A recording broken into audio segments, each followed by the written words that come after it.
Billions hidden in plain sight. You think you know Steve Jobs? The barefoot visionary. The man who said, "I want to put a ding in the universe." But here's the first rule no one tells you: wealth was never his enemy. It was his silent partner. Jobs' net worth at death: $10.2 billion. Not from salary. Not from Apple alone. 75% of it came from one decision: Pixar. A company he bought for $10 million in 1986. Sold to Disney for $7.4 billion in 2006. But here's the contradiction. He lived in a modest house. Drove an unassuming car. So was he anti-money? No. He was anti-waste star. Wealth, to Jobs, wasn't about accumulation. It was about leverage. Let's talk numbers. When Jobs returned to Apple in 1997, the stock was at $3.19. By 2011, $377.77. A 11,744% increase. But here's the kicker: during that same period, the S&P 500 grew just 153%. Jobs didn't just beat the market. He crushed it. So why does this matter to you? Because the myth that Jobs was indifferent to money is dangerous. It lets you off the hook. Oh, I don't need to think about wealth. But Jobs did think about it. He just thought about it differently. And that's the second rule. Wealth isn't the goal. It's the tool. The question isn't how much you have. It's what you do with it. But here's where it gets interesting. How did Jobs build wealth in a way no one else did? Especially given his early failures, his public persona, and the risks he took. Open loop, the answer isn't what you expect. Here's the truth no one tells you. Steve Jobs didn't just stumble into billions. He built a blueprint. And it wasn't about coding. Or design. Or even genius.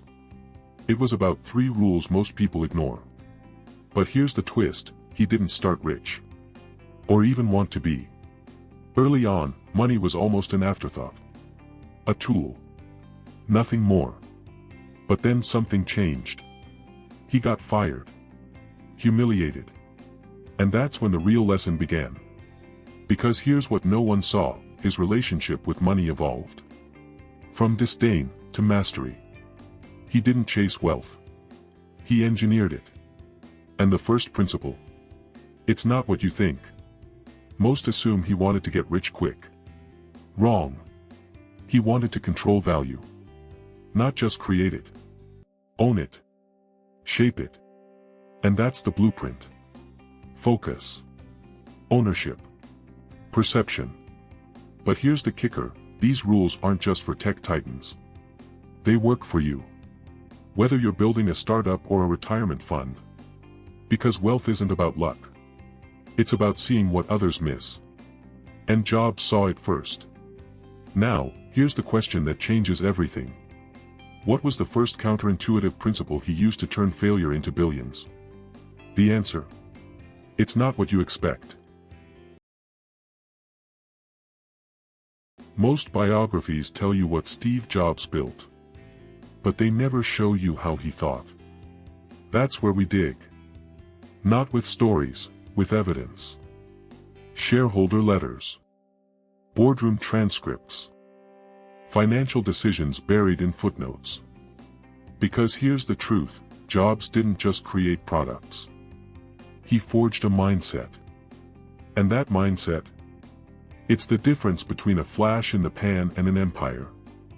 Visual, ancient Greek column dissolving into Apple's minimalist design. Remember the first counterintuitive principle? The one that let him thrive after being fired. It wasn't innovation. It was focus. Ruthless, unrelenting focus. But here's the question no one asks: which principle let him return and rebuild Apple from the brink? The answer isn't what you think. You want to know the real secret behind Steve Jobs' $10.2 billion fortune? It wasn't his turtlenecks. It wasn't even his reality distortion field. It was this: he said no to 1,000 things.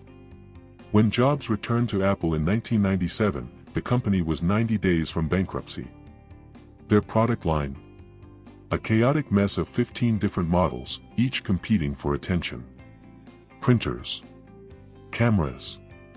A dozen variations of the Macintosh. But here's the kicker: none of them were great. Jobs took one look at the boardroom and did something no one expected. He grabbed a marker, walked to the whiteboard, and drew a simple 2x2 grid. "Here's what we're going to do," he said. "We're going to make 4 products. One in each quadrant. And we're going to kill everything else." Therefore, Apple's product line was slashed by 70%. But the reaction from Wall Street? Panic. Analysts called it suicidal. Yet here's what happened next.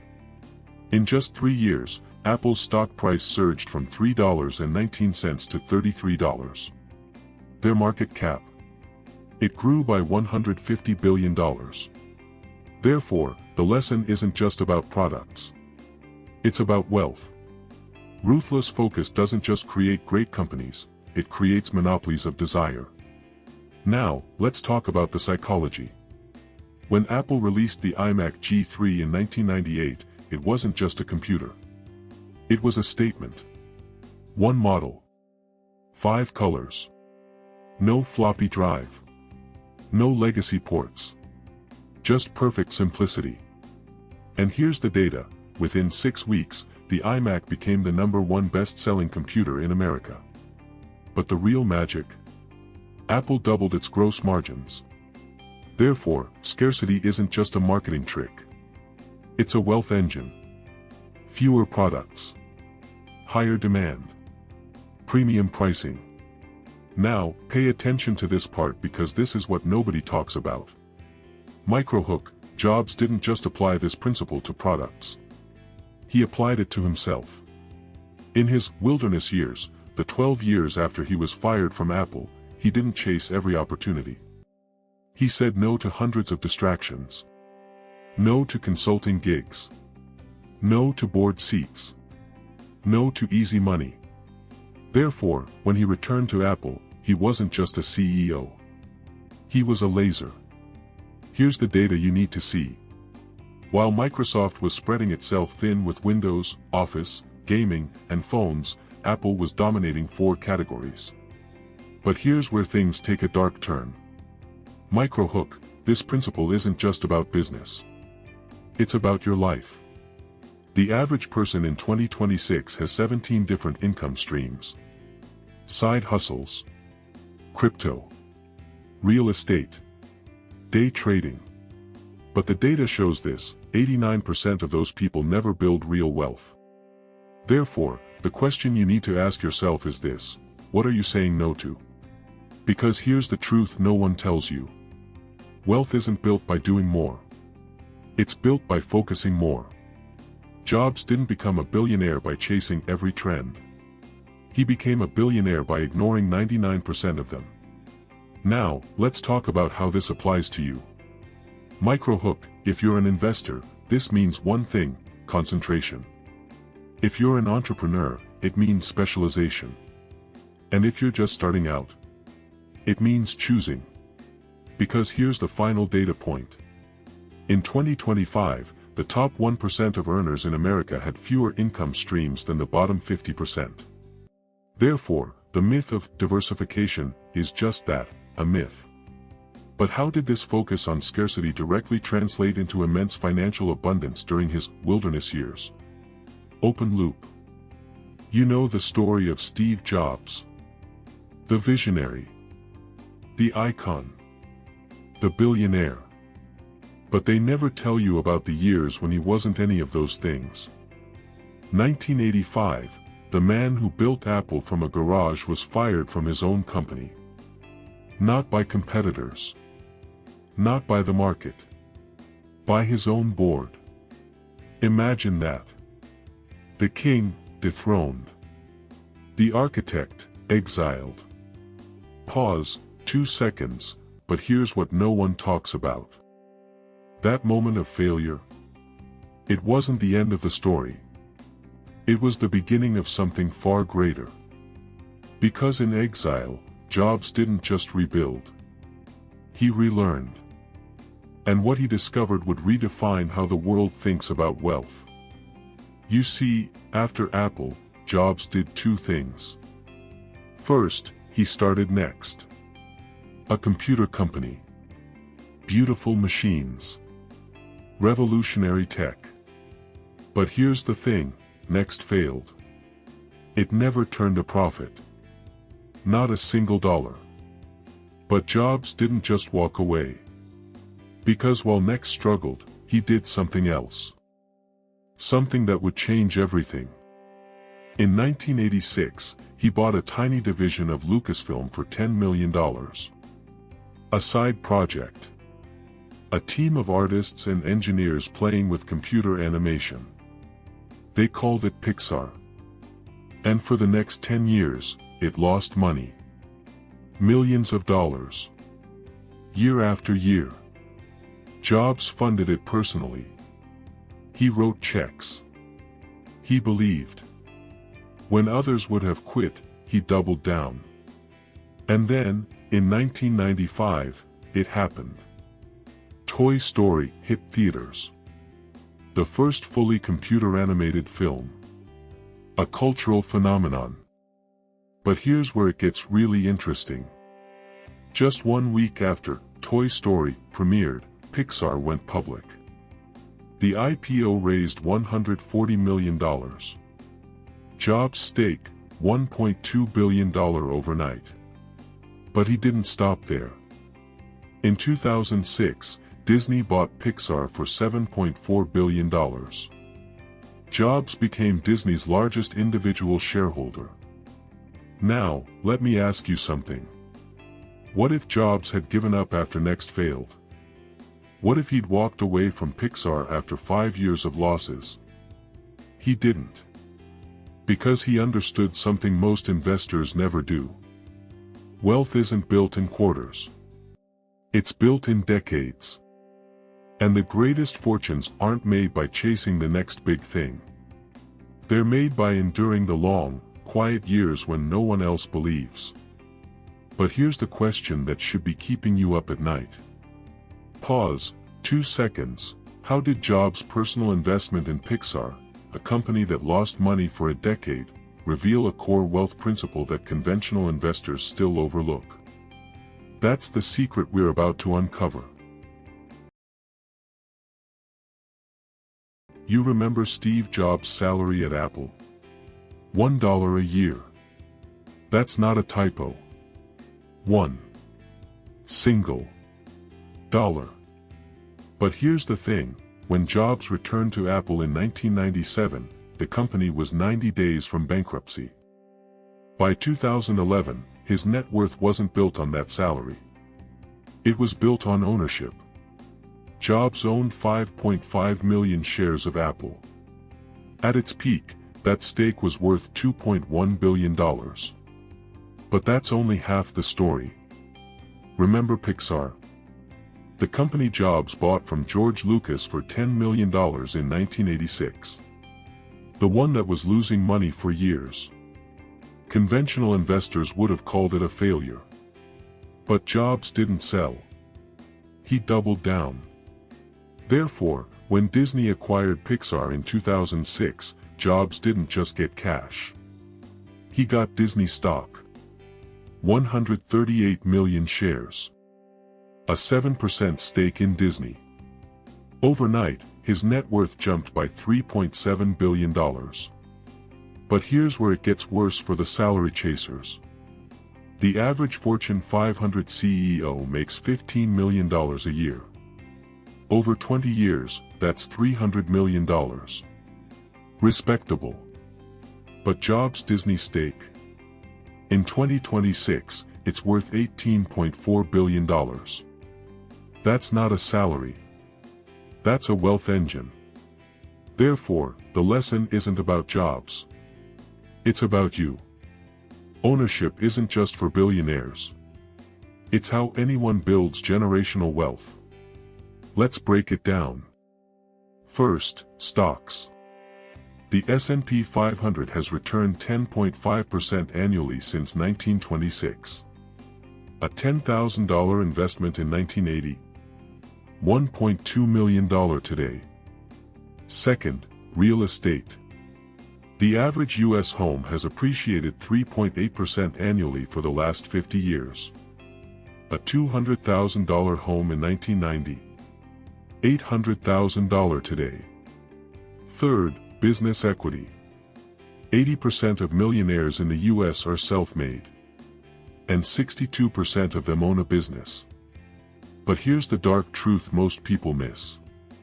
The average American spends 40 years chasing income. Salaries. Bonuses. Side hustles. Meanwhile, the wealthy spend 40 years accumulating assets. Therefore, the question isn't how much do you earn?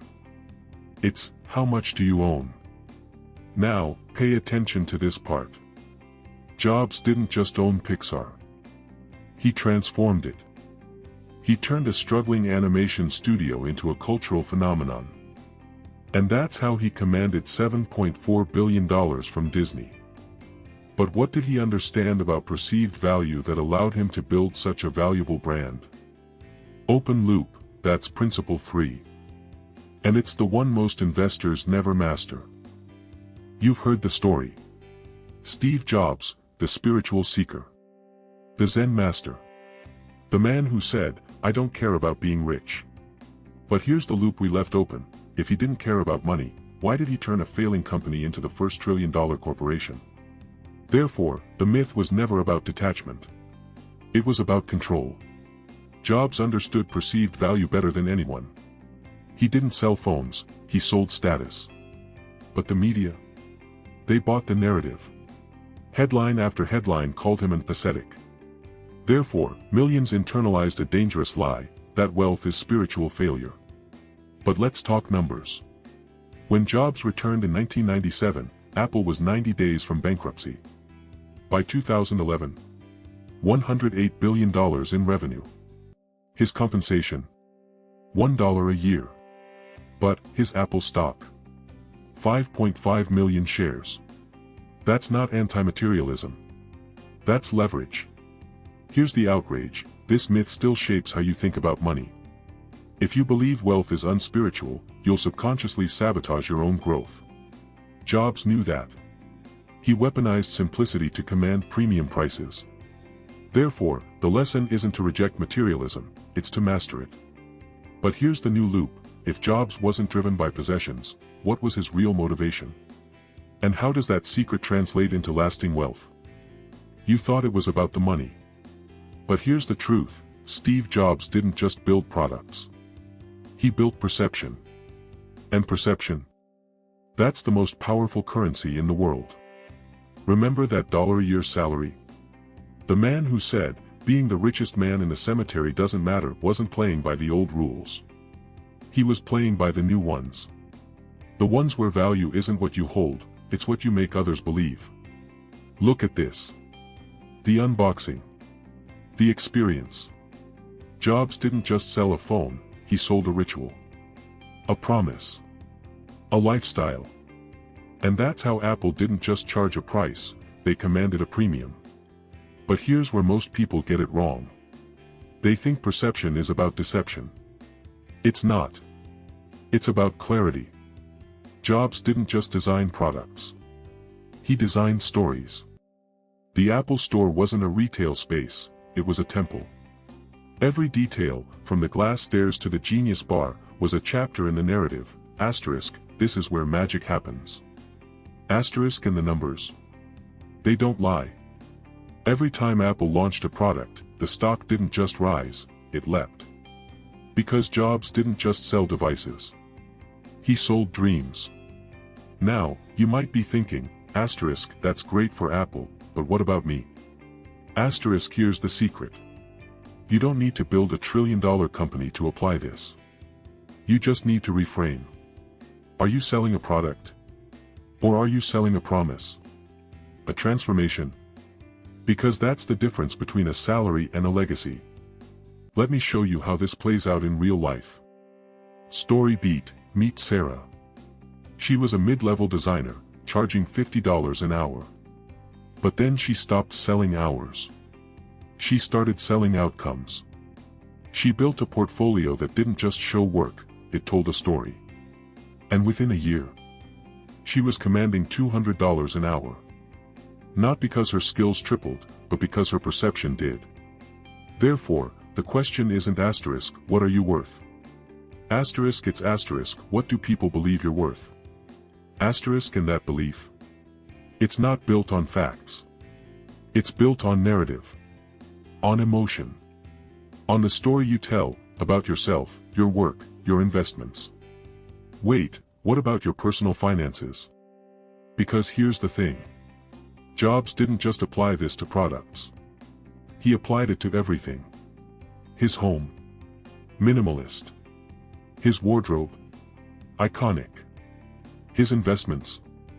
Invisible, but strategic. But what about the unspoken rules? The ones that connect his product philosophy directly to his personal finances, forming a complete system for enduring wealth. That's where we're going next. This video is for educational purposes only and does not constitute financial advice. Always consult a qualified financial advisor before making investment decisions.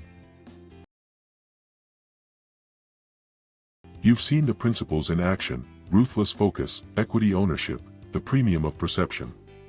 But what about the unspoken rules, the ones that connected his product philosophy directly to his personal finances? The ones that formed a complete system for enduring wealth? Here's the truth: Steve Jobs didn't just stumble into wealth. He engineered it. And the blueprint? 7 principles, intertwined like the circuits of a MacBook. First, the power of long-term vision. Jobs didn't chase trends, he created them. He saw the future before it existed. And that vision? It wasn't just about products. It was about value. Second, the value of strategic partnerships. He didn't go it alone. He surrounded himself with people who complemented his weaknesses. Think of it like this: even a genius needs a team to turn ideas into gold. Third, the art of calculated risk. Jobs bet big, but never blindly. He weighed the odds, then leaped. And when he failed, he learned. Fast. Fourth, the discipline of delaying gratification. He didn't live like a billionaire. He lived like a monk. Because wealth isn't about spending, it's about building. Now, look at the system. These principles don't stand alone. They feed each other. Focus sharpens vision. Vision attracts partnerships. Partnerships mitigate risk. Risk fuels discipline. And discipline? It compounds. This wasn't just about making money. It was a philosophy. A way of being. Jobs didn't just build products, he built value. And wealth? It was the byproduct. But here's the question no one asks: what was the ultimate secret? The one principle that transcends money, that turns wealth into legacy. This video is for educational purposes only and does not constitute financial advice. Always consult a qualified financial advisor before making investment decisions. Stay with me. Because the answer: it's not what you think. So, what was the ultimate secret Jobs understood? It wasn't about the money. It was about the dent. The universe-sized dent. Here's the truth: wealth is a byproduct of creating immense value. Jobs didn't chase dollars. He chased impact. And the dollars? They followed. $1 trillion. Then $2 trillion. Then $3. But here's the kicker: those numbers, they're just echoes. The real legacy? The way the world changed. Jobs once said, therefore, the ultimate strategy isn't about hoarding wealth. It's about building it, through impact. Equity. Perception. Legacy. But here's where most people get it wrong: they reverse the order. They chase money first. Therefore, they lose sight of the why. Wait, what if I told you this isn't new? Ancient kings. Modern titans. The pattern is the same. Wealth follows purpose. Therefore, align your financial strategies with your deepest values. Not for the money. For the legacy. Because here's the final truth, the most enduring wealth isn't measured in dollars. It's measured in lives changed. This video is for educational purposes only and does not constitute financial advice. Always consult a qualified financial advisor before making investment decisions. You've just seen how the premium of perception built empires. But here's the truth, this isn't just history. These rules still shape the markets today. If you found value in this, subscribe to Lydon the Stater. We uncover the lost principles of wealth, built for 2026. Like this video. Share your thoughts below. And stay tuned. Next week, we uncover the unexpected investment strategy of Rockefeller. His principles still apply to today's volatile markets. The question is, are you ready to build your empire?